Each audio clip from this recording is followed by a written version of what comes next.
출발. 자, 이제 또 첫 번째 경기입니다. 좀 빠른 경기인데요. 제가 조금 늦게 와가지고 오늘 또 모발 이식을 조금 했어요. 그래서 지금 현재 요런 상태로 지금 방송을 하고 있다. 요렇게 좀 보시면 될 것 같고, 요런 부분들 조금 양해 부탁을 조금 하도록 하겠습니다. 정말 큰 맘 먹고 했어요. 제가 또 탈모 M자로 거의 한 20년 가까이 살았는데, 이제 조금 변화를 조금 줄 때가 됐다. 그게 다른 게 아니고, M자가 합쳐지고 있었어요. 안 하면 안 됐어. 무슨 내용인지 알겠지? 그냥 M자면 괜찮은데 M자가 합쳐지고 있었기 때문에 김광규가 될 수가 있었다. 그래서 어쩔 수 없이 조금 감행을 조금 해야 됐던 부분들이 좀 있어서 월요일날 조금 감행을 했다. 이렇게 좀 보시면 될 것 같아요. 네, 맞아요. 통일 조금 분위기가 좀 있었어. 자, 아무튼 이제 조금 늦었습니다. 오늘 또 좋은 출발, 또 이번 주 화끈한 출발 또 보여드릴 수 있도록 조금 집중을 하도록 하겠고요. 지난주는 이제 약간 고배당 한풀락이나 조금 한풀락 때문에 조금 못 들어갔던 게 조금 많았습니다. 아무튼 집중해서 달려보도록 하겠다. 자, 북한과 중국의 경기부터 또 들어가 보도록 하겠습니다. 웬만하면 이제 여자 축구를 조금 건들긴 싫어요. 건들기 싫은 내용들이 좀 있는데, 전반적으로 이제 요 경기는 조금 이제 오늘 또 월요일 날 또 경기가 없다 보니까 한번 또 집중을 해봐도 좋겠다. 이렇게 말씀을 드려보도록 하겠습니다. 자, 이제 북한과 중국인데요. 일단 피파 랭킹 자체가 이제 북한이 또 9위예요. 9위를 달리고 있고, 일단 또 중국 같은 경우는 이제 세대 교체 여파로 인해서 예전에 또 중국도 강호였습니다. 근데 피파 랭킹이 또 17위로 떨어졌어요. 물론 이번 대회 때 양 팀들이 2승씩을 챙겨가면서 역시 또 8강 문턱에 상당히 또 이제 조금 유리한 입장들, 뭐 확장이 된 내용들을 조금 보여주고 있는데, 전반적으로 이제 중국은 약간 세대 교체 이후로 예전보다는 조금 전력이 조금 약해졌다. 이렇게 좀 보시면 될 것 같습니다. 뭐 직전 우즈베키스탄전에서도 약간 로테이션 가용을 조금 했던 부분들이 좀 있고요. 전반적으로 일단 역시 뭐 리칭퉁이나 이런 약간 장신 자원들이 조금 있긴 한데, 예전보다 이제 중국이 조금 퀄리티가 조금 떨어지고 있다는 점들은 조금 배제할 수가 없다. 이렇게 좀 보시면 될 것 같고요.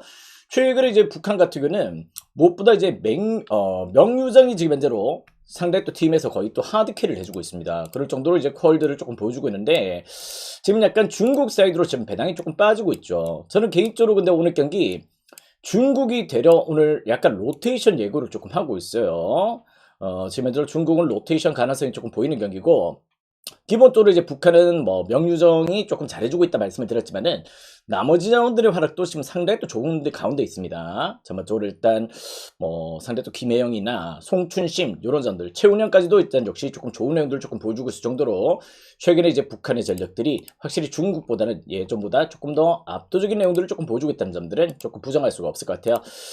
이번 대회 강력한 우승 후보입니다. 그럴 정도로 저는 약간 중국 사이드로 배당이 빠지고 있지만은 요 경기는 역시 북한 사이드의 공략 포인트를 고려하신다면은 충분히 또 좋은 접근 포인트가 될 수 있겠다. 이렇게 좀 보고 있고요.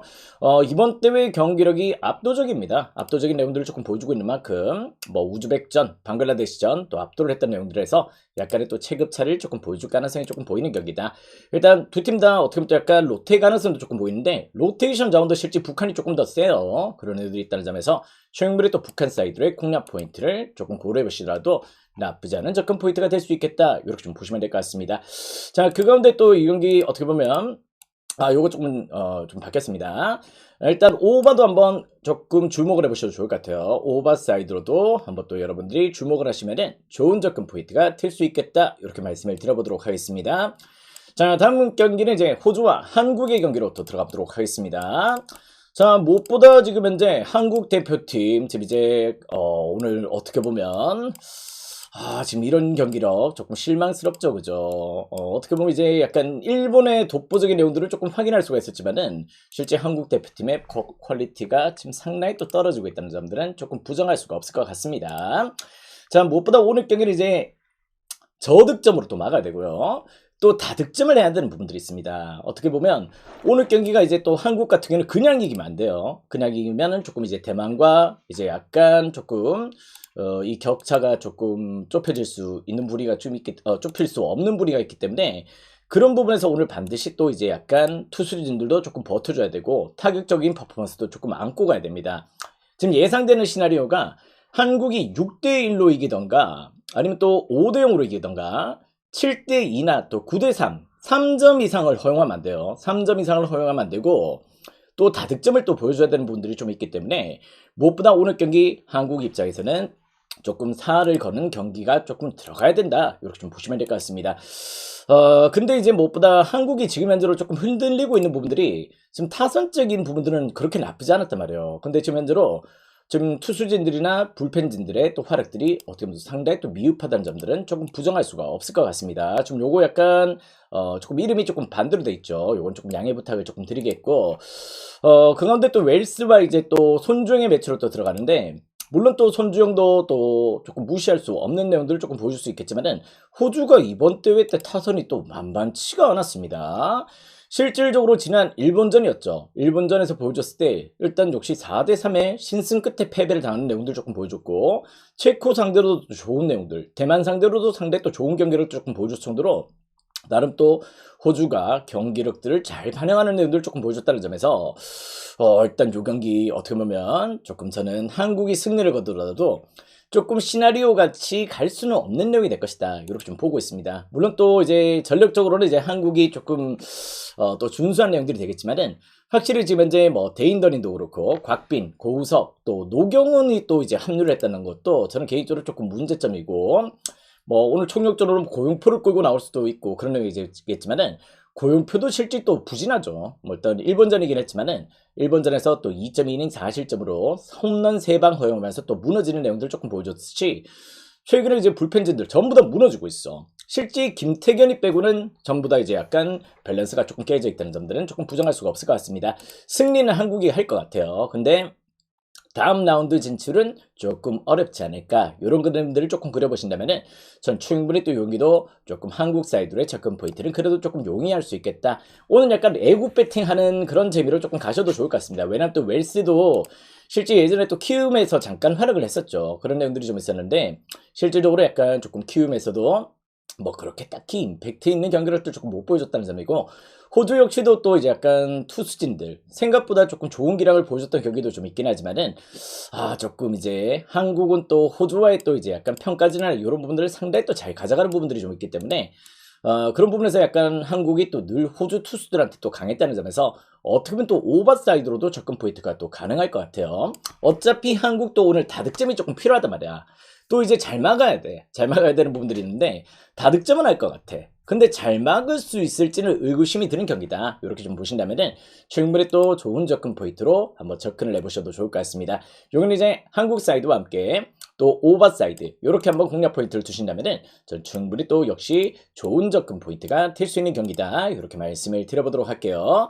승리는 한국의 가능성을 조금 보고 있다. 하지만 역시 무엇보다 조금 투수력들은 지금 현재 조금 극심한 문제점들을 조금 보여주고 있다. 이런 부분들은 조금 리그에서도 계속해서 반영이 됐었죠. 그런 부분들이 있기 때문에 다득점을 조금 고려하시는 것도 나쁘지 않은 접근 포인트가 될 수 있겠다. 이렇게 말씀을 드리도록 하겠습니다.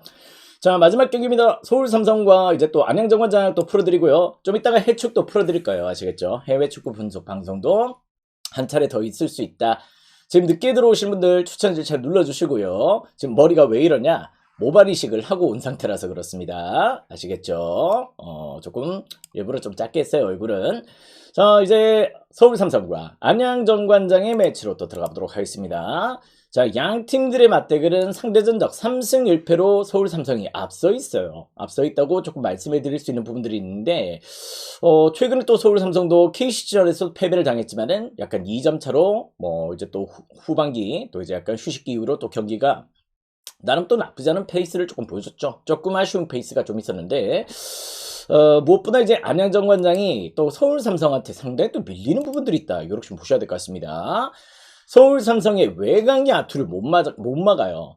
아시다시피 안양정관장은 올 시즌 이제 무엇보다 공격력은 또 미흡해요. 공격력은 지금 현재 리그 9위를 찍고 있을 정도로 득점에서의 미진한 내용들을 조금 보여주고 있는데, 무엇보다 이제 조금 지금 현재 리그 2위를 달리고 있는 부분에서는 수비야, 수비로서 이런 부분들을 조금 끌고 가고 있을 정도로 리그 내 최소 실점팀으로서의 면모들을 조금 이어가고 있고요. 그런 부분들이 좀 있는데, 무엇보다 이제 정관장이 서울 삼성의 외곽 수비를 전혀 막지를 못한다. 이렇게 좀 보셔야 될 것 같습니다.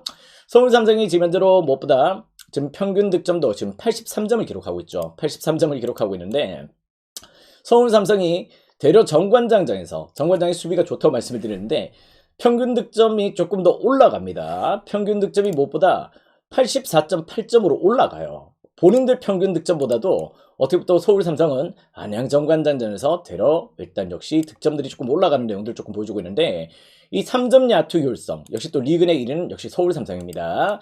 이 서울 삼성의 외곽 야투를 안양 정관장은 전혀 수비를 못하고 있다. 이렇게 좀 보셔야 될 것 같아요. 그럴 정도로 그 부분에서의 문제점들을 조금 보여주고 있기 때문에 전 요 경기 정관장 무엇보다 이 상성 관계에서 조금 좋지 못한 페이스를 조금 보여주는 팀이다. 이렇게 좀 보셔야 될 것 같습니다. 또 리바운드 경험에서도 일단 역시 조금 안양 정관장과 서울 삼성 같은 경우는 실질적으로 약간 조금 비슷한 내용들을 조금 보여주고 있다는 점도 조금 배제할 수가 없는 내용이고요. 수비로 또 이제 어떻게 보면 또 리그를 장악하고 있는 정관장이 무엇보다 상대 전적에서 수비가 더 취약하다는 점들을 조금 고려했을 때는 전 요 경기 충분히 또 서울 삼성 역배 또 프랜사이드 영마인도 지금 배당이 조금 빠지고 있는데 충분히 또 이런 식의 발성을 조금 고려하신다면은 좋은 접근 포인트가 될 수 있는 경기다. 이렇게 좀 보시면 될 것 같습니다. 요거는 이제 역배 터져도 안 이상해요. 아시겠죠? 그럴 정도로 한라인 정관장 서울 삼성 야투 효율성 전혀 또 막지를 못한다. 근데 서울 삼성이 또 올 시즌 리그 3점 야투 1위 팀입니다. 그런 면들을 조금 보여주고 있다는 점도 절대 부정할 수 없는 내용이고 뭐 양 팀들의 맞대결 같은 이제 평균 득점이 약간 이제 166점이에요. 양 팀들의 4번의 매치가 일단 평균치가 166점이다 보니까 지금 오버사이드의 배당 하락도 충분히 또 납득이 되는 부분들이 좀 있다. 이렇게 좀 보셔야 될 것 같습니다. 그건 또 약간 이제 서울 삼성도 수비가 안 되죠. 수비가 안 되다 보니까 그런 부분에서 안양 정관장 상대로 상당히 또 많은 실점을 허용하고 있다. 이렇게 좀 보셔야 될 것 같습니다. 지금 정관장의 득점이 이제 평균 득점이 74.5죠. 74.5로 기록이 되고 있는데 정관장도 서울 삼성전에 4차례 경기는 80점대입니다. 아시겠죠? 평균 득점이 80점대로 올라가는 만큼 이 경기는 어떻게 보면 또 오버로도 충분히 또 공략 포인트가 될 수 있는 경기다. 이렇게 좀 보시면 될 것 같습니다. 역배 가능성도 또 농후한 경기고요. 또 오버 가능성도 충분히 또 열어놓으신다면 충분히 또 좋은 접근 포인트가 될 수 있겠다. 이렇게 말씀을 드려보도록 하겠습니다. 자, 아무튼 요거 꼬라지가 이런데 모발이식 때문에 그렇다. 어디 가서 돌 맞은 거 아닙니다, 여러분들. 어디 가서 두드려 맞고 다니는 사람 아닙니다. 아시겠죠? 모발이식. 알겠습니다. 자, 아무튼 이렇게 주간 분석 마무리를 조금 지어보도록 하겠고요. 여러분들하고 소통 이어가 보도록 하겠습니다. 가자!